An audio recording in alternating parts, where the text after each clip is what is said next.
All right, welcome into our Buccaneers Blitz, brought to you by the great folks at Genesis of Tampa and Don'tGoUncovered.com. It is a showdown of 3-0 teams, the only showdown of 3-0 teams this weekend in the NFL. The Buccaneers are 3.5-point underdogs at home to the stinking Eagles, Super Bowl champs coming in here. They've lost 4 of their last 5 visits to Tampa. It's way too hot for them.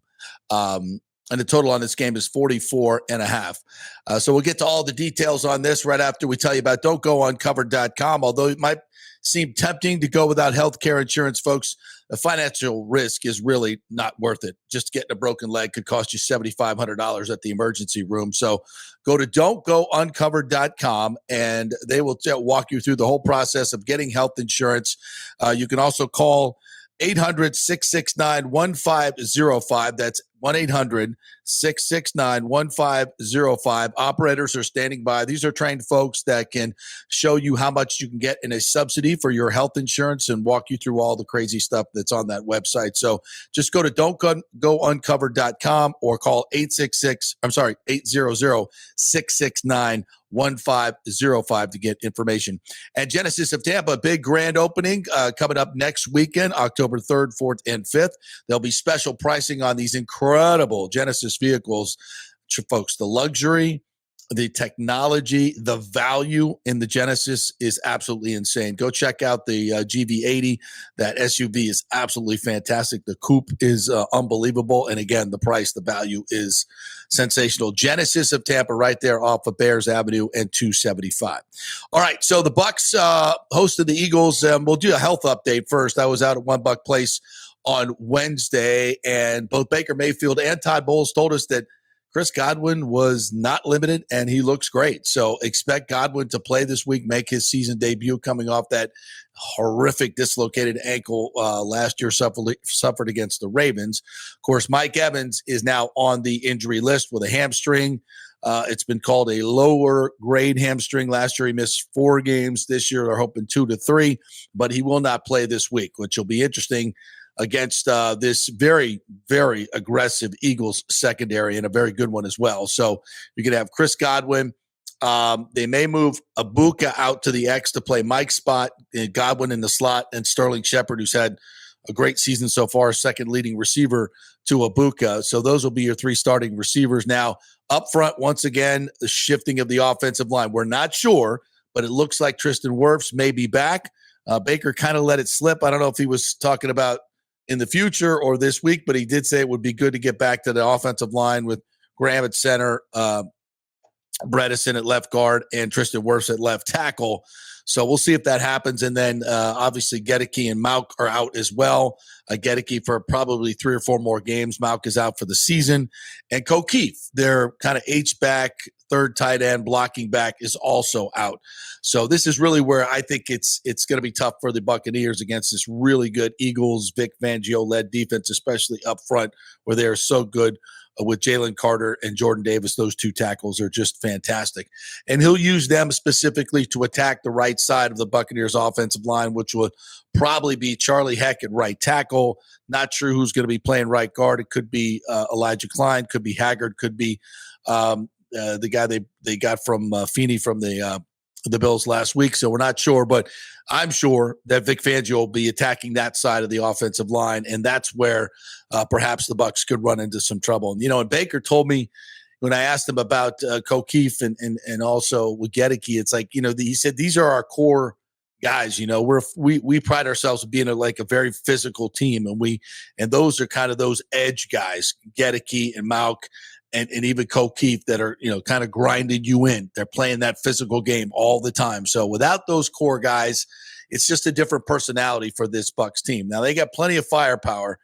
Rachaad White has only been played about 27% of the snaps. I think they're going to try to get him some more touches, maybe use him and Bucky in the same backfield, that pony package that they have, maybe even split Rachaad White out and get him involved in the passing game a little bit more, the quick passing game this week. So it'll be very interesting chess match between Josh Grizzard, obviously first-year play caller, going up against Vic Fangio, one of the best defense coordinators in the game for the Eagles.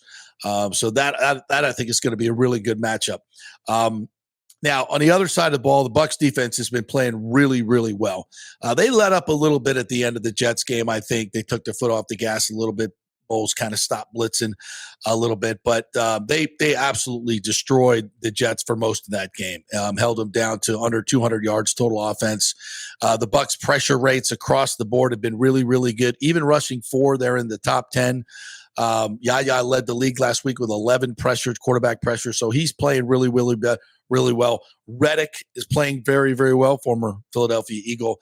He's playing well against the run. Now, they've done a nice job of taking Saquon Barkley out last year. They did in that 33-16 win, but that was without A.J. Brown and Devontae Smith last year. The Eagles were really, really banged up last year, and the Bucs just slaughtered them. This year, it's kind of a little flip of the tape there. So, and that's where I think the Bucs could be in trouble. This you can beat some of these lesser teams. I mean, they've gone 3-0. Their point margin differential is just 6 points against teams that have gone 1-8.